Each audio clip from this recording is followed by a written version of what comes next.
Bonjour et bienvenue dans votre espace Accord Toltec et Café du matin. Ça me fait très plaisir d'être aujourd'hui avec vous. Ça fait une petite semaine qu'on avait fait une pause, que j'avais fait une pause. Et je suis très contente de reprendre. Et reprendre avec un bonus. Nous avons célébré nos 40 jours, la traversée de notre propre désert. Les 40 jours pour changer un ancien comportement inadéquat et le remplacer par un nouvel comportement plus adéquat avec ce que nous voulons faire. Et aujourd'hui, je suis curieuse de savoir comment vous allez. Est-ce que vous avez pu déjà observer les fruits de votre travail avec les accords Toltec dans votre vie de tous les jours? Pour moi, c'était le cas. J'ai fait une pause aussi parce que l'accord qui disait fais toujours de ton mieux me l'a demandé. J'ai pris un peu soin de ma santé et un peu de la maison. Aussi, j'ai réfléchi à qu'est-ce que je veux faire plus tard dans les mois à venir, à chercher des idées, de l'inspiration ailleurs. J'espère que vous faites de même, sauf si vous savez déjà exactement ce que vous voulez faire et comment vous allez le faire. C'est toujours bon de prendre néanmoins idées et inspiration chez les autres, ne serait-ce que pour conforter notre idée initiale. Alors, 4 accords Toltec, sois impeccable dans ta parole, dans tout ce que tu dis. Ne prends jamais les choses à titre personnel. Fais toujours de ton mieux et ne fais pas des suppositions inutiles. Alors, mes amis, j'espère que vous avez passé une très bonne nuit, que vous avez pu vous reposer, vous ressourcer, faire des beaux et grands rêves. Je suis en train d'éternuer, donc si ça vient, pardon d'avance. Ou alors ça me titille juste le nez. Mais ça me fait plaisir que ça vienne pendant que je parle de rêve. Voilà, merci. À vos souhaits. Que nos souhaits se... oh là, trop. Que nos souhaits s'accomplissent tous. Je vais peut-être prendre celui-là. Et je vais éternuer encore une fois. Pardon d'avance. Je ne sais pas ce qu'on dit la deuxième fois pour les souhaits. J'ai dit pardon. Deviens conscient de tes suppositions inconscientes. Cette carte fait partie de la catégorie ne fais pas des suppositions inutiles. Deviens conscient de tes présuppositions inconscientes. Je trouve que ça n'a jamais de hasard ou alors le hasard fait bien les choses parce que moi-même ce matin je me suis réveillée avec cette idée de couper les cordes.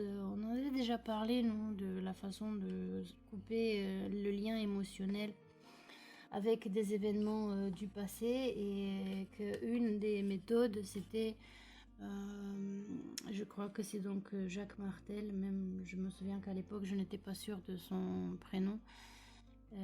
Ce monsieur canadien qui avait créé, entre autres, je crois, cette méthode des bonhommes d'allumettes, ou alors d'autres personnes qui vous font dessiner. Par exemple, vous dessinez ici et la personne ou la situation dont vous voulez vous détacher émotionnellement là, et vous tout simplement vous dessinez des cordes, des liens, donc vous attachez les deux, les deux dessins, vous et l'autre. Avec des traits et ensuite soit vous déchirez soit vous brûlez pour couper symboliquement les liens entre vous et cette personne, cette relation, cette situation qui vous provoque, disons, que déséquilibre mental, émotionnel, en tous les cas une souffrance inutile. Et moi, ce matin, je me suis levée comme ça avec demander pardon à tous les gens que je connaisse ou que je ne connaisse pas, dont je m'en souvienne ou je m'en souvienne pas, à toutes les gens, toutes les situations, bien sûr, que j'aurais blessé, à qui j'aurais fait du tort parce que je n'ai pas fait ou je n'ai pas dit ce qu'il fallait quand il fallait, ou alors que peut-être j'ai fait ou j'ai dit des choses qu'il ne fallait pas par le passé, dont je peux encore me souvenir ou pas, puisqu'on sait très bien que nos actes et nos dires ont un impact bien sûr sur nous-mêmes, mais sur les autres aussi, et que tant qu'on ne change pas, eh bien notre inconscient continue toujours à rouler sur les anciens programmes, un peu comme votre Windows, vous pouvez installer plein de programmes dessus. Si vous ne traitez pas le système opérateur, donc le Windows en lui-même, je parle Windows, mais ça pourrait être iOS pour les pour les fans de pommes, et ça pourrait être Android pour les fans des droïdes. Blague à part. Donc voilà, je me suis levée avec ça en tête et j'ai demandé pardon et je me suis pardonné moi-même de ne pas avoir su mieux faire, mieux dit à l'époque où des événements se seraient passés. Des événements dont peut-être je n'en ai même pas eu connaissance à l'époque, mais qui auraient pu blesser ou frustrer des gens autour de moi ou moi-même, qui auraient pu être frustrés ou blessés par des choses que d'autres n'ont pas fait ou n'ont pas dit, ou alors ils ont fait, ils ont dit, et qui m'ont provoqué à moi de la douleur mentale, émotionnelle ou physique. Alors tout à l'heure j'ai cogné avec le pied dans la table, je vous dis pas combien de bleus j'ai. Ne faites pas de suppositions inutiles, deviens consciente de présuppositions inconscientes. Alors il est clair que pour pouvoir travailler, pouvoir se libérer d'un programme, il faut d'abord savoir, n'est-ce pas, si on ne peut pas régler un problème si on ne sait pas qu'on en a un, ça c'est sûr. L'idée étant de devenir consciente des suppositions inconscientes, ça veut dire quoi ? Pour cesser de faire des suppositions inutiles, il faudra déjà que l'on sache qu'on en fait. Et comment on le sait, puisque si on est inconscient, vous allez me dire, ça veut dire qu'on n'est pas conscient. Comment on le sait, comment on devient conscient ? Eh bien, en regardant par exemple les conséquences. En regardant les comportements, les façons répétitives peut-être que l'on a. Des tics de parole par exemple, si l'on a. Et les observer et se dire si je réagis toujours de la même manière, si je parle toujours de la même manière, disons que je suis sur le coup de l'émotion, je me rends compte que à chaque fois que je suis sur le coup d'une émotion, j'ai une façon de parler. Peut-être que je suis un peu agressive, peut-être que je suis un peu moqueuse, moqueur, etc. Ça, c'est en prenant conscience par soi-même. Ou alors, c'est quelqu'un d'autre qui nous le fait remarquer. De façon peut-être plus ou moins élégante, hein, ça c'est sûr. Ça arrive peut-être comme un cheveu sur la soupe lors d'une dispute. Ou alors, cette personne, elle a la délicatesse et le savoir-faire pour vous dire les choses d'une manière qui passerait. À propos de ça, je parlais avec une amie il y a quelques soirs de ça.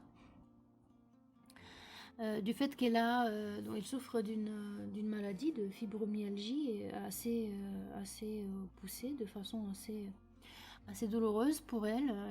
Il y a plein de choses qu'elle ne peut pas faire facilement. Et elle se retrouve hospitalisée pour des longues durées quand il y a des crises.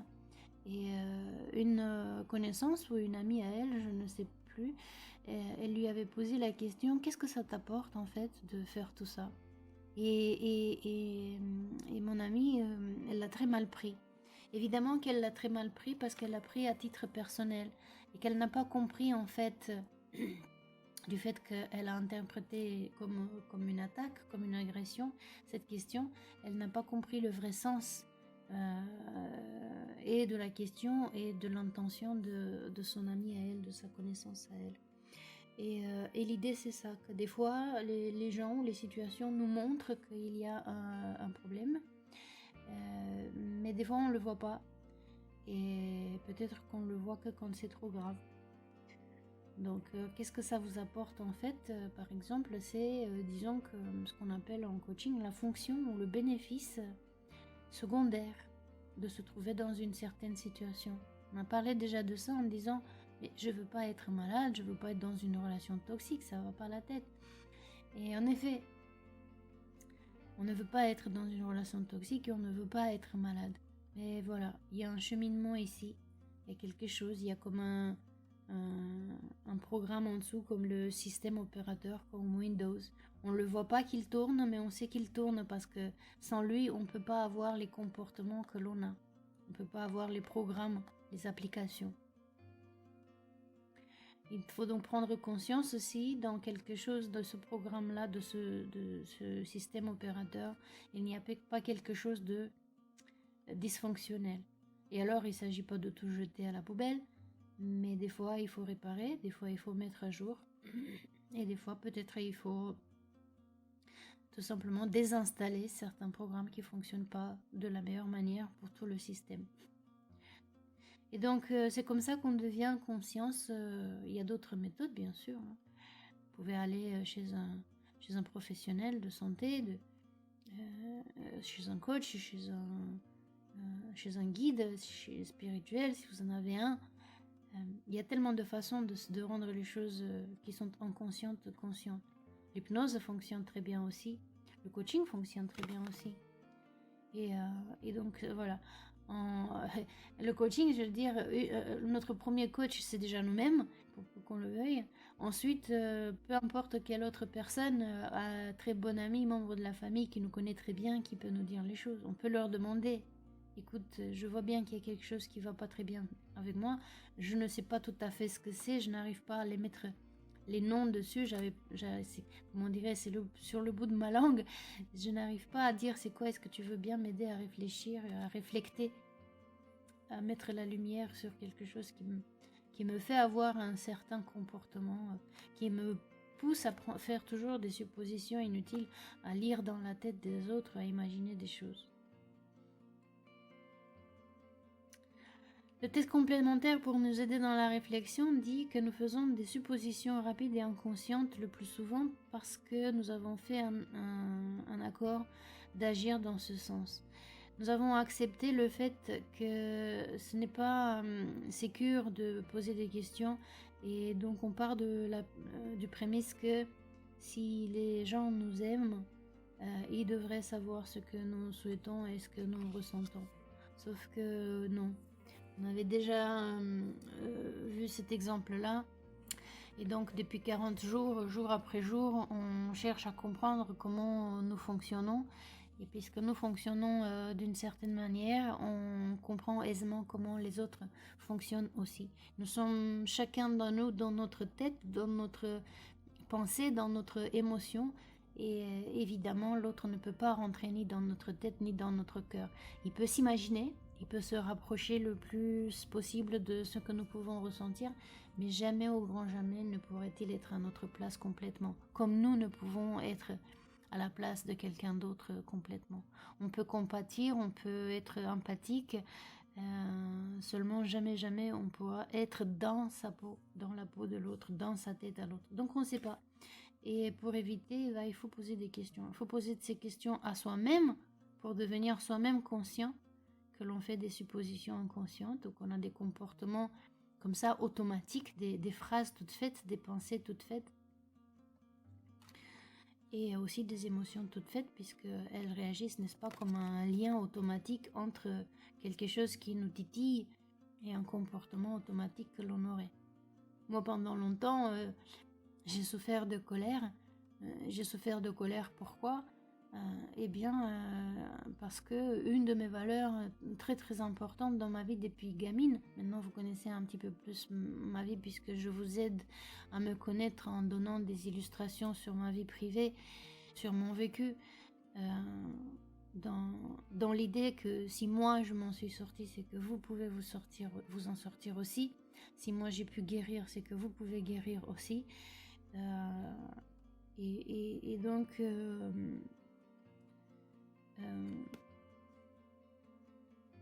je disais une de mes valeurs ou alors des anti-valeurs. Une de mes valeurs, c'est la justice. C'est logique, ça, elle est tellement ancrée en moi. Et c'est pas obligatoire que l'anti-valeur soit exactement la même que la valeur, mais disons que l'injustice me rébute.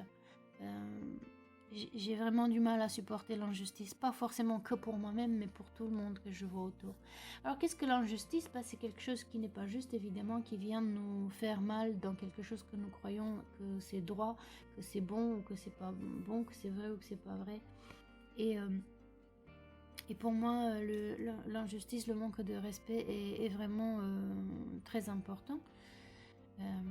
Bien sûr, je travaille dessus, la valeur reste toujours aussi importante.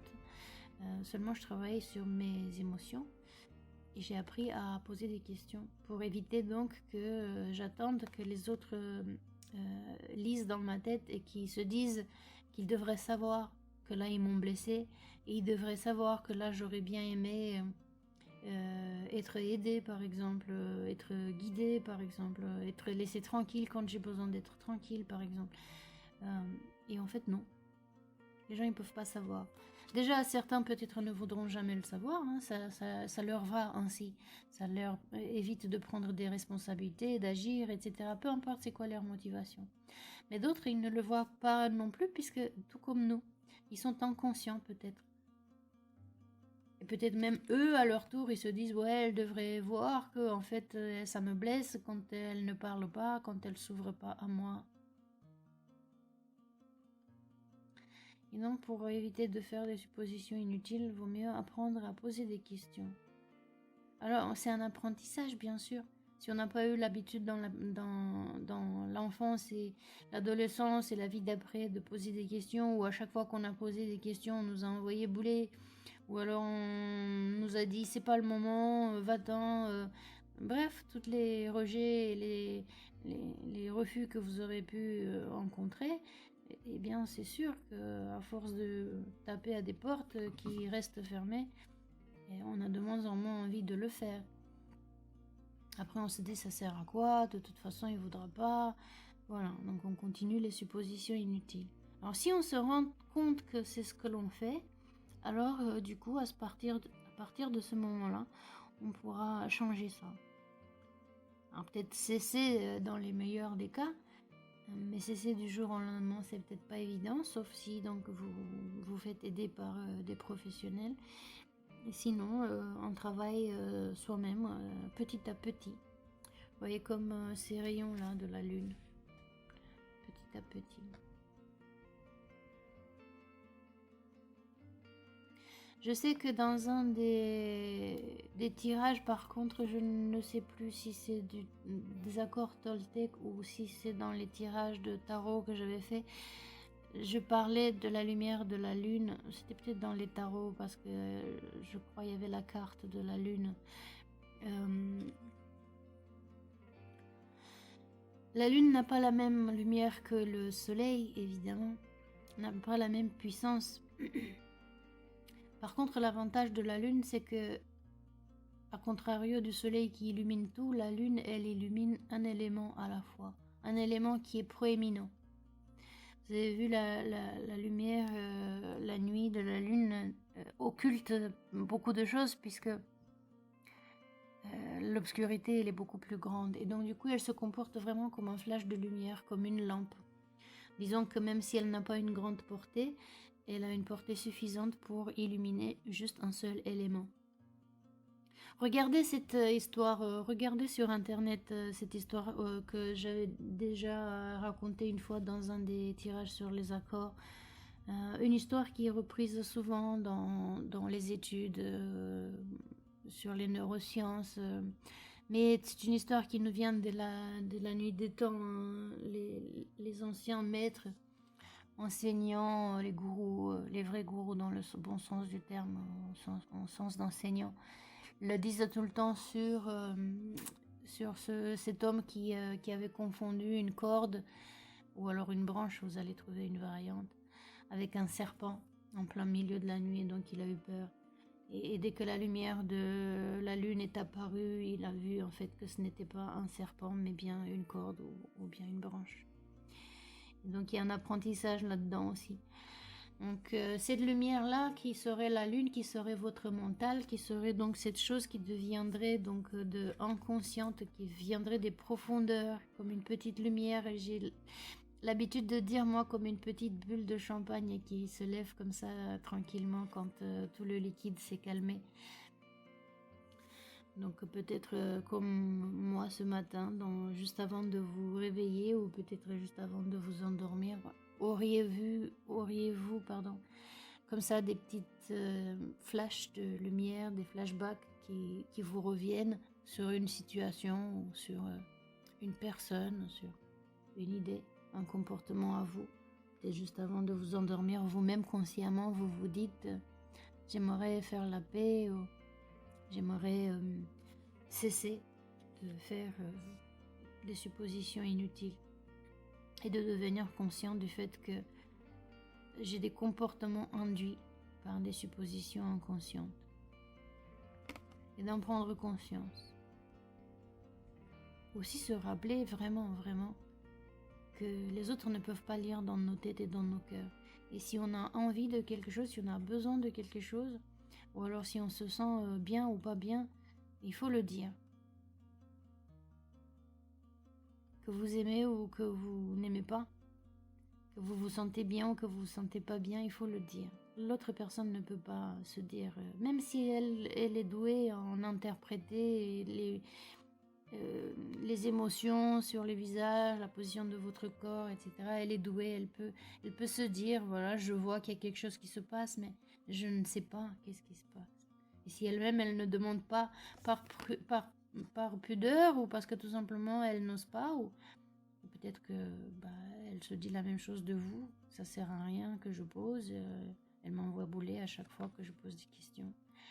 La communication, c'est l'outil le plus important. D'ailleurs, c'est pourquoi aussi on dit que le premier accord, que tu sois impeccable avec ta parole, change déjà notre vie. Permettez-moi juste de prendre un peu de café, j'ai besoin de boire. La communication, le premier outil de changement de soi, puisque en communiquant mieux avec soi-même, en rendant possible cet échange entre l'inconscient et le conscient. Peu importe quelle est votre méthode, comment vous mettez la lumière sur les choses, est-ce que vous le faites de vous-même, que vous prenez des cahiers, des journaux et que vous écrivez dessus? Est-ce que vous voyez un psychologue si vous avez besoin de voir un psychologue? Ou est-ce que vous parlez avec un ami? Est-ce que vous voyez un coach qui vous aide à faire revenir du coffre à trésor, là où notre inconscient cache bien toutes ces choses qui nous sont chères et dont on ne sait plus. Vous savez, quand je parlais donc de l'ami là qui souffre à cause de la fibromyalgie et qu'on lui a demandé mais qu'est-ce que ça t'apporte que de vivre cela, que de te faire ça à toi-même, et qu'elle n'aurait pas compris, vous allez me dire non, je me fais pas exprès d'être malade, évidemment. Personne ne fait exprès consciemment d'être malade, de se retrouver dans des situations difficiles. Seulement que derrière, qu'est-ce qu'il peut y avoir? Là, je ne suis pas en face de vous, donc je ne peux pas faire un diagnostic, n'est-ce pas? Et encore une fois, quand je dis diagnostic, c'est façon coaching, parce que je n'ai pas de background psychologique, bien que j'ai beaucoup d'études, mais je ne me permettrai pas de faire un diagnostic façon psychologique. Ceci dit, je peux m'en rendre compte quand je suis en face de la personne en questionnant, je peux m'en rendre compte, je peux m'en rapprocher au maximum d'une cause originelle. Et ensuite, c'est la personne elle-même qui trouvera, en effet, par ma guidance, qui trouvera sa problématique originelle de façon à pouvoir retourner là dans le pensée. Vous voyez même comment c'est dessiné, c'est superbement illustré, c'est symbolique, de retourner comme ça dans le passé, dans ce vortex, dans ce tunnel, et arriver donc à l'origine, là où la source se trouve, la source du problème se trouve, et voir les choses différemment. Puisqu'une supposition, c'est une idée que l'on a à un moment donné, peut-être qu'à l'origine, on a fait une supposition erronée. Et de cette supposition erronée, elle en découle plein de choses, plein des cycles de vie, jusqu'à peut-être aujourd'hui où ça crée un problème. mais en refaire le chemin à l'inverse et trouver la cause et changer la façon dont on aurait pu voir les choses à l'époque, qu'est-ce qu'on aurait pu se dire à l'époque, de façon à revenir aujourd'hui et changer et l'habitude de faire des suppositions inutiles et le comportement qui en découlerait. Qu'est-ce qui pourrait être un comportement? Dans mon cas, par exemple, quand j'estimais que la personne, évidemment, c'était inconscient, je ne me disais pas, ah tiens, puisque tu me manques de respect, je vais me mettre en colère. Évidemment, l'émotion, elle est plus forte. En plus, la colère, elle est super forte. Surtout que, comme ici, ce que je prends comme un volcan, quand on ne parle pas tout le temps, parce qu'on n'a pas l'habitude de parler, de s'exprimer, de dire écoute, je souhaiterais que tu me parles différemment parce que ça me fait pas de bien, je me sens mal quand tu me parles comme ça, je me sens agressée quand tu parles comme ça.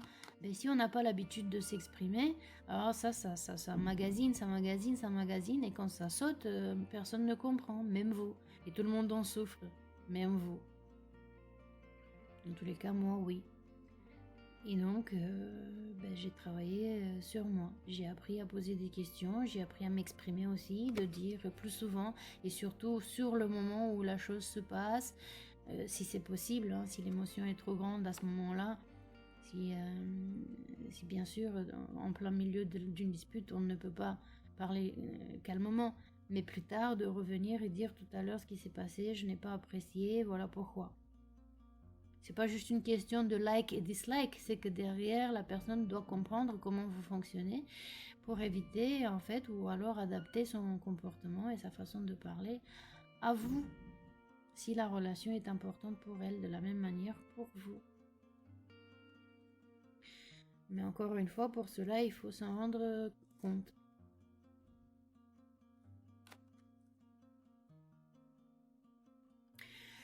Nous faisons des suppositions rapides et inconscientes. Ce sont des prêts-à-penser, on appelle ça des ancres, des ancrages en fait, entre un stimulus, donc quelque chose qui nous fait réagir, une remarque déplacée, un geste qui a été posé ou qui n'a pas été posé, une parole qui a été déplacée ou alors qu'on aurait voulu entendre qui n'est pas venu, une compréhension, un peu de gentillesse, ou à l'inverse de l'agressivité perçue, évidemment, perçue parce que c'est nous qui interprétons.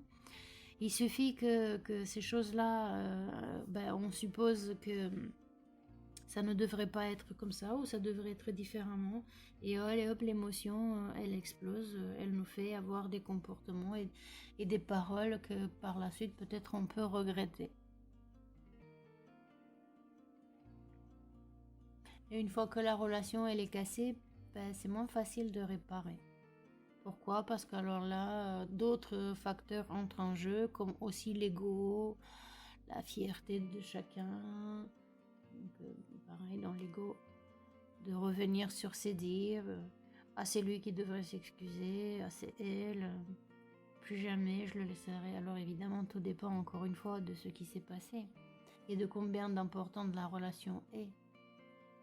Mais en tous les cas, en cessant nous-mêmes dès qu'on se surprend et en devenant conscient de plus en plus que nous faisons des suppositions inutiles et surtout inconsciemment, donc comme ça, comme des actions-réactions aussitôt. Et de couper le lien émotionnel pour que ce ne soit plus action-réaction, mais action et réponse. Une grande différence entre réagir et répondre. Quand on réagit, c'est donc cet ancrage-là, c'est boomerang. J'envoie quelque chose, ça me revient à la figure. Quand je réponds, ça veut dire que je vois bien le stimulus, je mets une distance émotionnelle, distance et hauteur, on se rappelle, la distance c'est bien mais c'est pas suffisant parce qu'on n'a pas le même angle de vue, mais distance et hauteur entre nous et le déclencheur. Et ainsi, on peut répondre. Donc, dire quelque chose qu'il faut dire s'il faut dire, ou faire quelque chose s'il faut dire, ou ne pas faire quelque chose s'il faut rien faire. Mais donc, du coup, c'est pas l'émotion qui nous dirige, mais bien une manière calme et et réfléchi, qui nous permettrait donc de prendre la meilleure décision.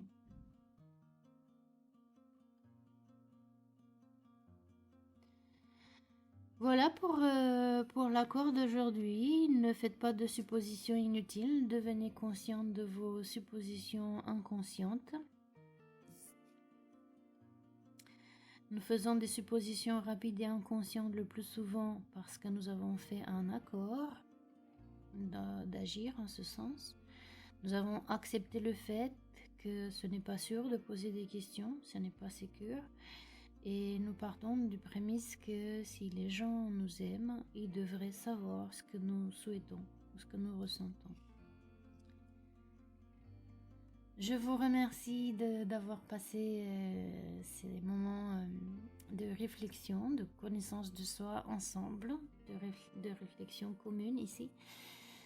Je vous souhaite une excellente journée. Je vous laisse voir comment vous pouvez implémenter cet accord dans votre vie de tous les jours, dès maintenant ou peut-être plus tard, dès demain si vous le souhaitez, sachant aussi que la nuit porte conseil. Et je vous donne rendez-vous demain pour un autre accord.